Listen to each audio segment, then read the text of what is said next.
The blood moon hung low over the ruined cathedral, bathing the ancient stone in a crimson glow. Shadows stretched long and deep, curling like dark tendrils over shattered pews and broken glass. The scent of old prayers and forgotten sins still clung to the air, but Fenrir paid them no mind. His focus was on something far more dangerous. She was here. Celine moved like liquid midnight, stepping from the shadows with effortless grace. Her pale skin shimmered beneath the moon's cursed light, and her silver hair cascaded down her back like strands of woven moonlight. But it was her eyes, deep, endless pools of crimson, that caught him first. They held no fear, only mischief, only challenge. She had come to provoke him. Fenrir stood at the altar, his massive frame cloaked in darkness. The dim torchlight flickered across his chiseled features, sharp jaw, fierce golden eyes, broad shoulders corded with raw strength. He was a predator, a beast carved from war and instinct, and yet she did not bow. Instead, she smiled. "So this is where the great Fenrir hides," she murmured, her voice smooth as velvet, yet edged with amusement. "A wolf lurking in a house of men. How ironic." His lips curled into a smirk, though his stance remained unyielding. "And yet, it is the vampire who trespasses on my land." His voice was low, rough, laced with quiet warning. Celine stepped closer, the faint scent of lavender and blood trailing in her wake. Her black leather corset hugged every curve, and the silver daggers strapped to her thighs gleamed beneath the torchlight. Dangerous, beautiful, a storm wrapped in silk. She tilted her head, studying him. "What will you do about it?" Fenrir moved before she could blink. One moment he was standing at the altar, the next, his hand was around her throat, pressing her back against the cold stone pillar. The air between them crackled, wild, electric. His grip was firm, not cruel, but possessive, unshakable. His body towered over hers, heat radiating from him in waves. Celine exhaled a slow breath, her pulse steady, her lips parting in something close to amusement. Fast. Her fingers trailed up his forearm, feeling the strength beneath his skin. But not fast enough. A blur of motion. Her body twisted, slipping from his grasp like a shadow slipping through fingers. She moved behind him, a whisper against his back, her breath cool against his neck.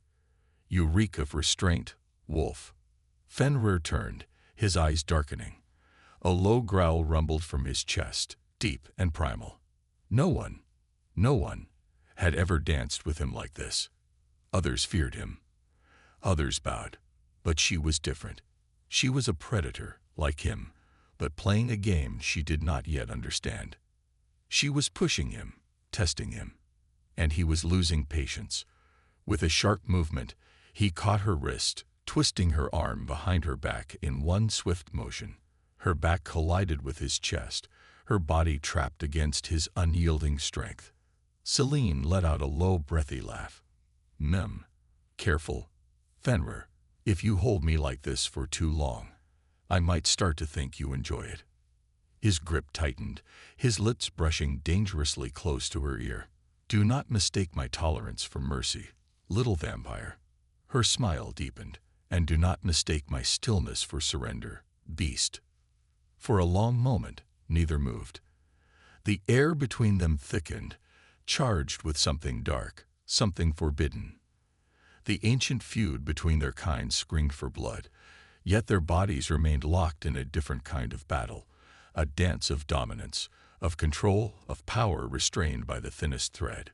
The thread would snap soon. But not yet.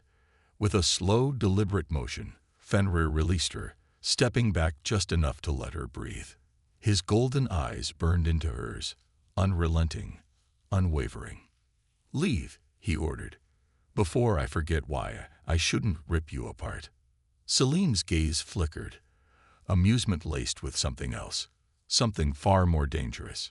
She lifted her hand, running a single cool finger down the center of his chest before stepping back into the darkness.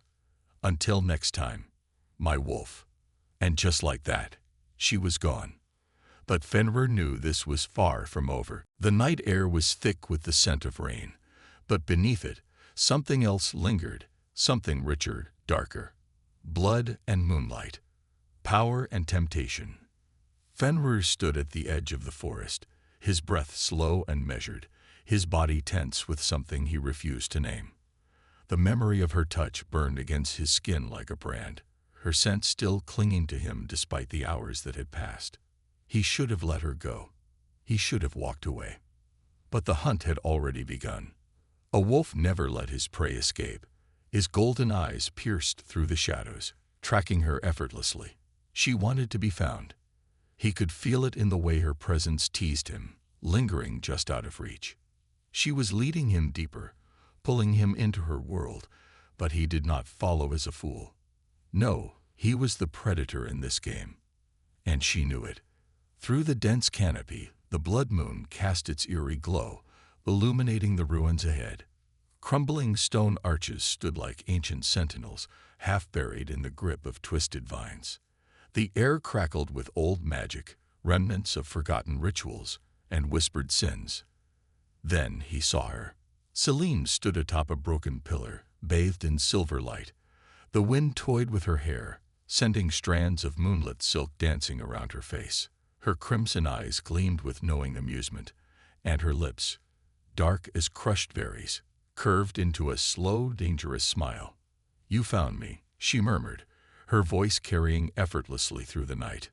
Fenrir stepped forward, unhurried, his movements controlled but brimming with power. "You wanted me to." She tilted her head, feigning innocence. "Did I?" He didn't answer. He didn't need to. Instead, he closed the distance between them, his gaze never wavering. The night pulsed around them, heavy with something unspoken, something electric. Celine did not move as he came to stand before her. She was still, like a blade waiting to be drawn. But he could see the way her chest rose just slightly faster, the way her fingers flexed, betraying the tension beneath her smooth exterior. He reached for her, not roughly, but with the certainty of a man who did not ask for permission. His fingers curled around her wrist, feeling the coolness of her skin against the heat of his own. A stark contrast. Fire and ice. Life and death.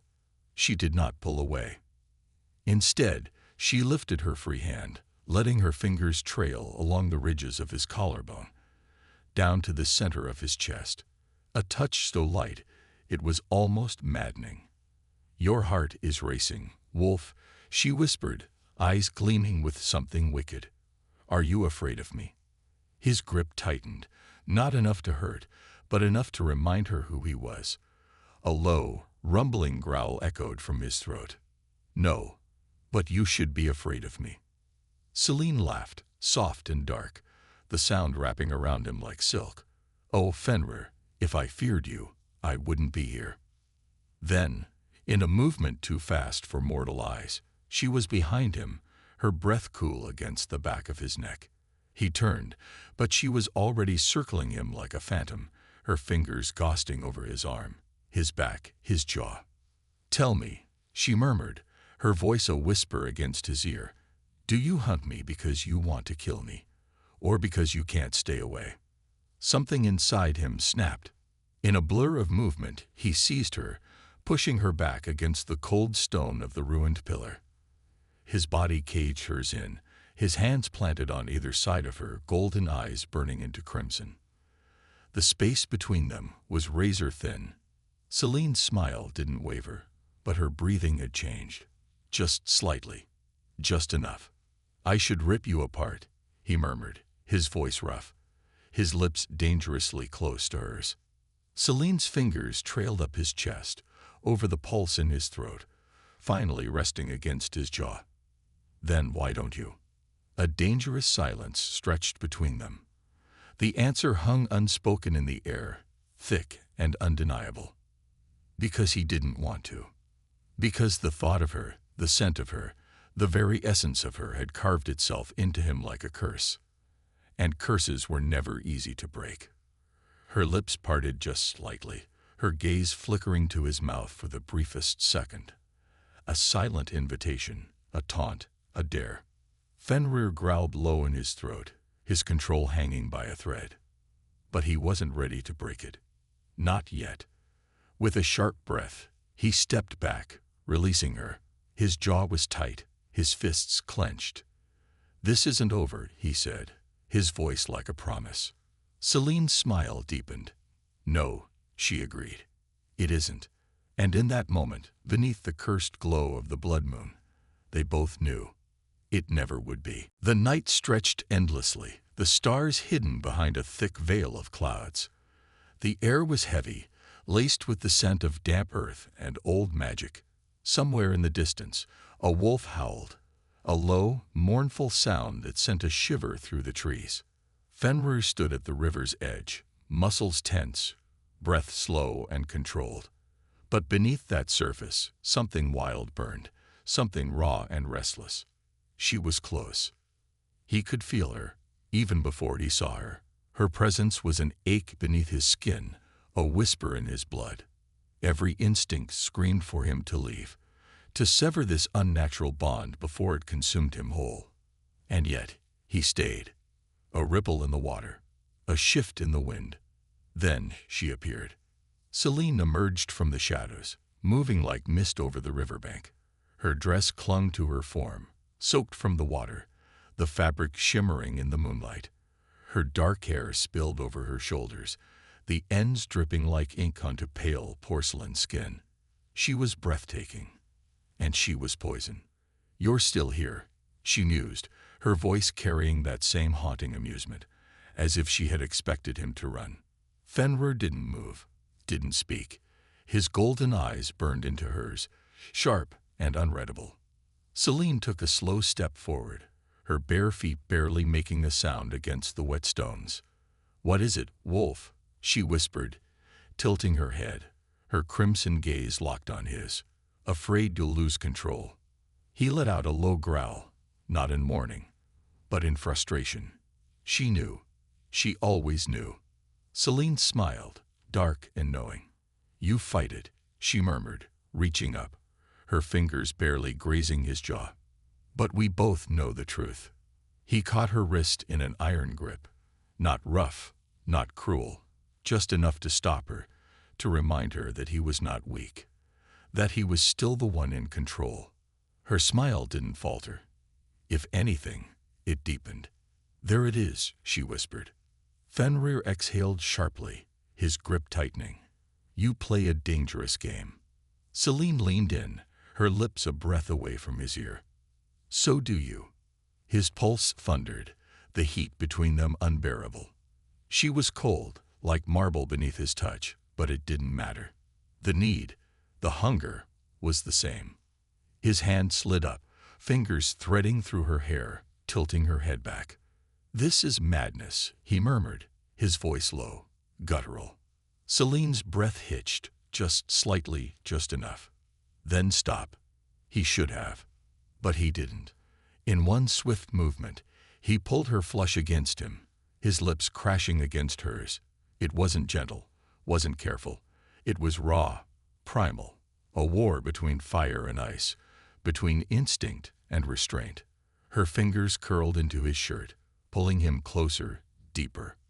For a moment, nothing else existed. Not the cursed moon overhead, not the blood-soaked history between their kinds. Only this, only them.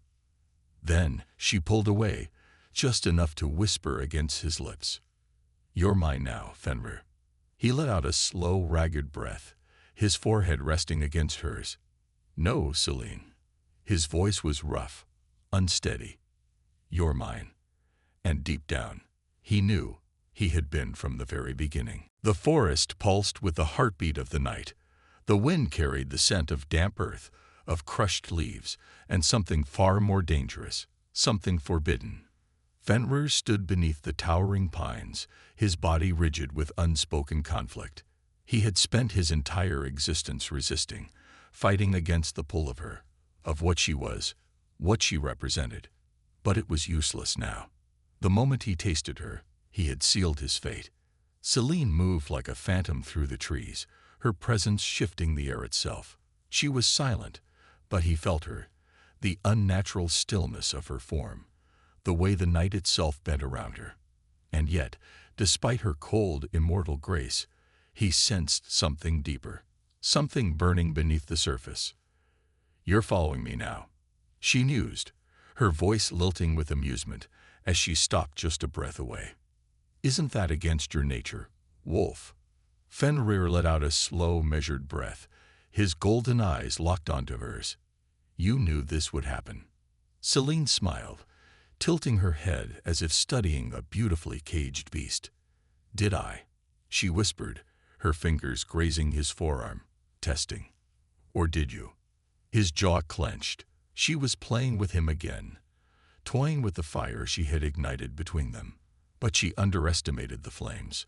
With a swift, fluid movement, he grabbed her wrist and pulled her against him, trapping her in his embrace.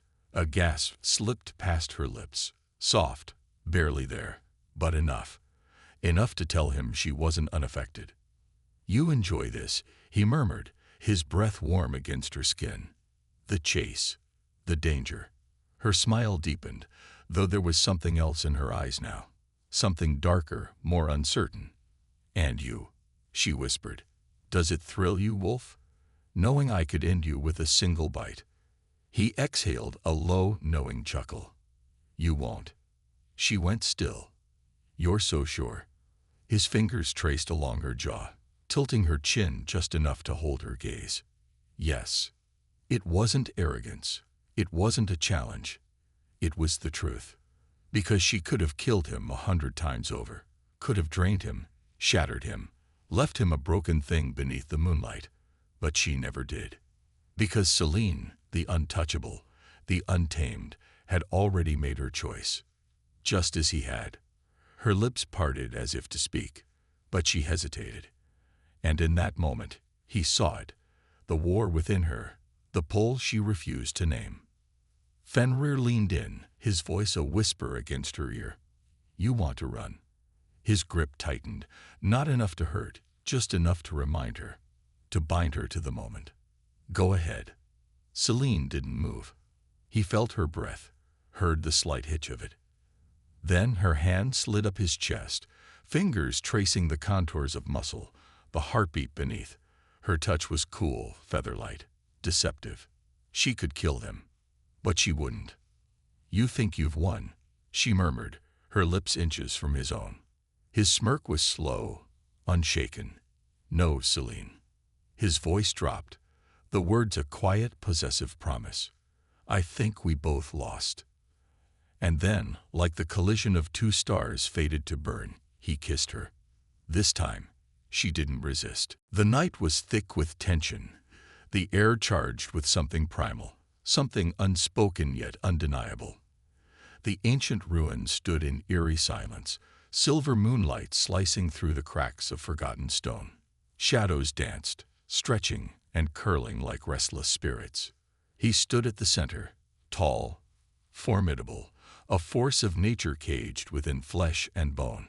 His broad shoulders rose and fell with slow, measured breaths, his sharp golden eyes locked onto the ethereal figure before him. She was a vision of danger draped in black. Her pale skin glowed like carved ivory beneath the moon, and her silver hair cascaded in waves over her shoulders. Eyes as deep as the abyss held his stare, challenging, enticing. A smirk played on her lips, cunning, defiant, intoxicating. "You're playing a dangerous game, little vampire," he murmured, his voice rough with restrained hunger. She tilted her head, a delicate hand trailing over the cold stone beside her. "Am I?" she whispered. Her voice was silk-laced with poison. The space between them was charged, a battlefield of temptation and resistance. He had chased her through the darkness, hunted her scent through the forest. And now, here she stood, waiting, daring him to close the distance. His jaw tightened.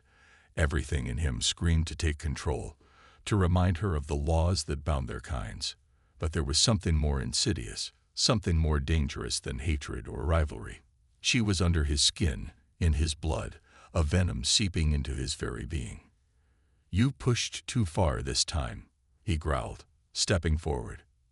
She remained unmoved, only watching him with a gaze that held a wicked promise.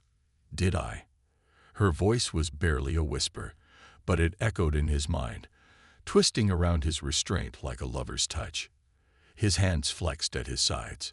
She was testing him, provoking him with every calculated movement, every word that dripped from her lips like dark honey. His control was a fragile thing, unraveling at the edges.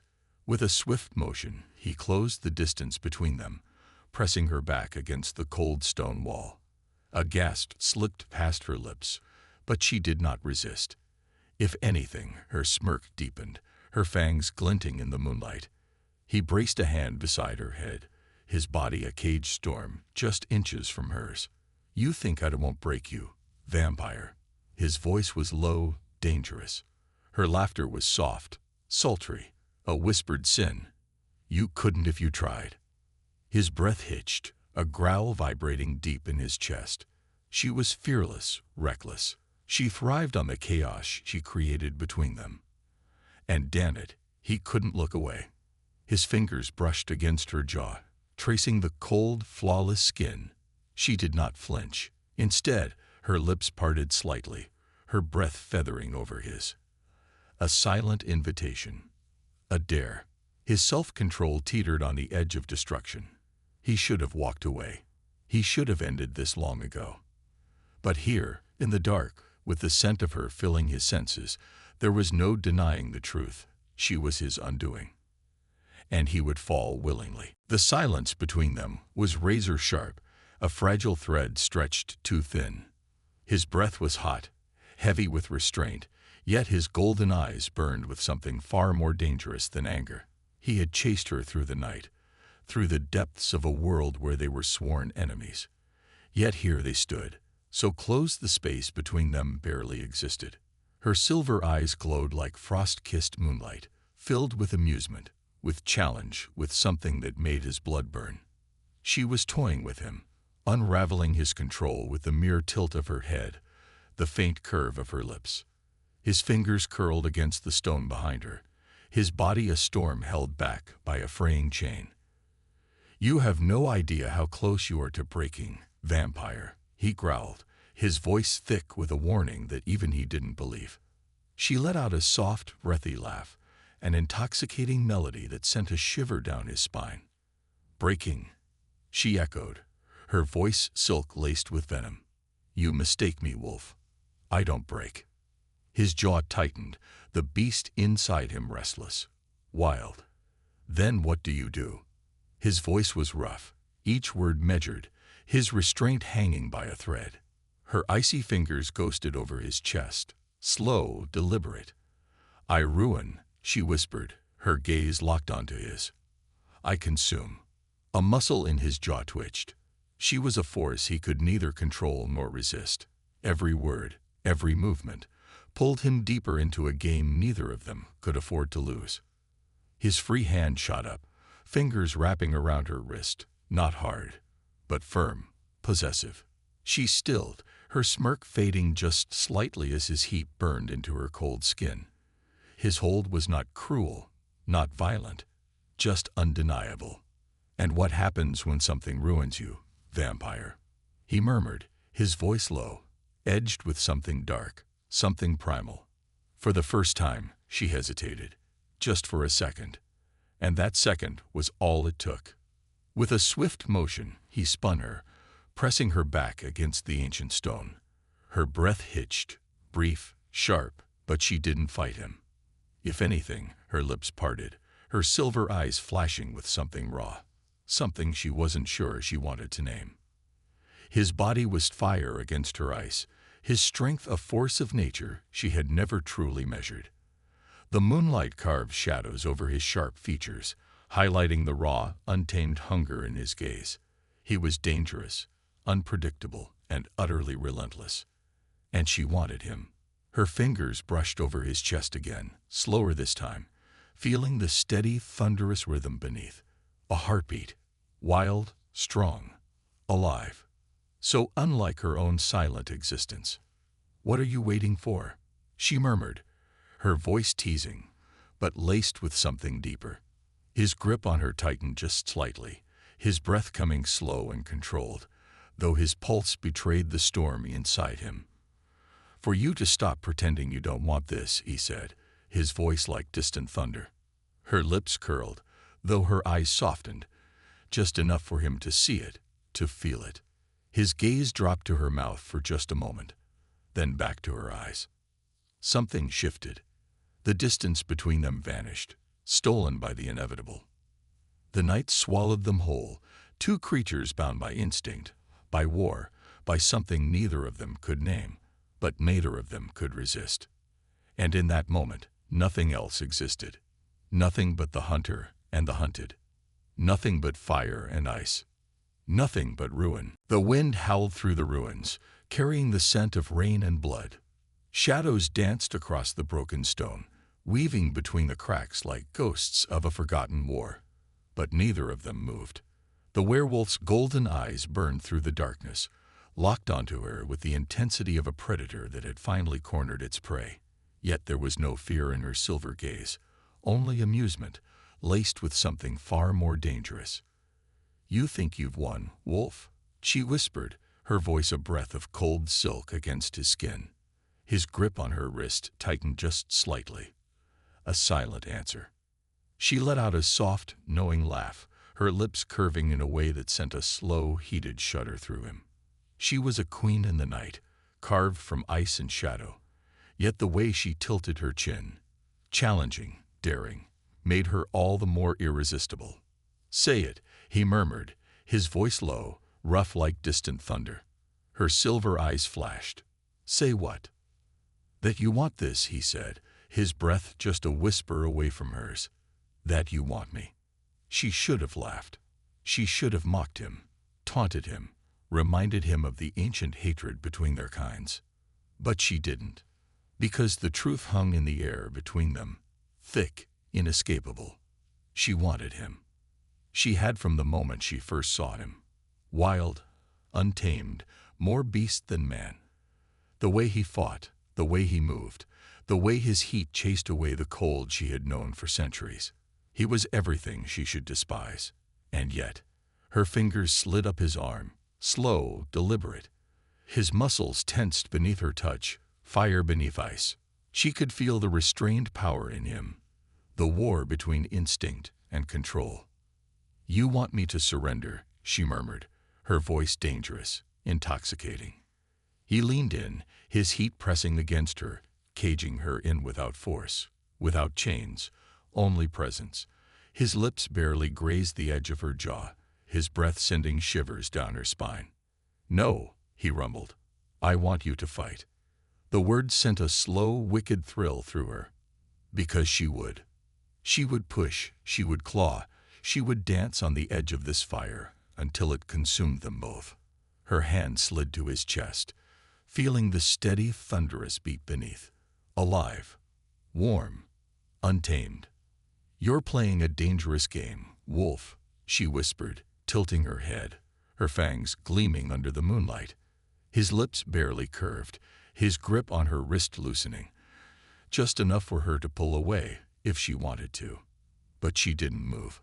His golden gaze dropped to her mouth for the briefest moment before he looked back into her eyes.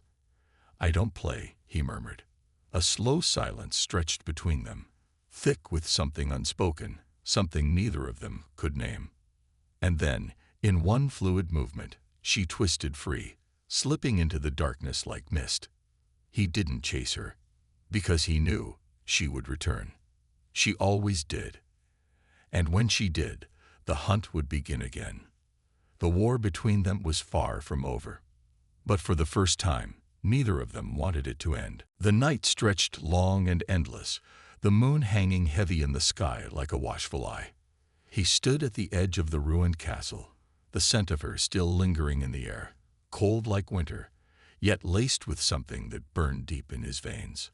She had vanished into the darkness, but he could still feel her, like a phantom threaded through his senses, refusing to be forgotten. A slow breath left his chest, his claws flexed at his sides. She would return. She always did. And when she did, he would be waiting. The forest was a kingdom of shadows, silver mist curling through the ancient trees. She moved through them with the silence of a ghost, her long cloak whispering against the ground. Her lips still tingled from the heat of him, from the way his voice had wrapped around her like a chain she hadn't yet decided to break. Damn him. Damn the way he looked at her, like he could see past the cold exterior she had built over centuries. Like he wasn't afraid of what she was, of what she had done. A part of her wanted to run. A part of her wanted to stay. And that was the most dangerous thought of all. The next time they met, it was not by accident. He felt her before he saw her, the air shifting, charged with something electric. His golden eyes flickered to the trees, searching. Then she stepped into the moonlight. She was ethereal, untouched by time, her silver eyes gleaming beneath dark lashes, her lips curved, not quite a smile, but something close, something knowing. "You waited," she murmured. His jaw clenched. "You came back." A soft laugh escaped her, low and rich like velvet. "Did you doubt I would?" "No," he admitted, stepping closer. "I knew you would." Her head tilted, amusement flickering across her delicate features.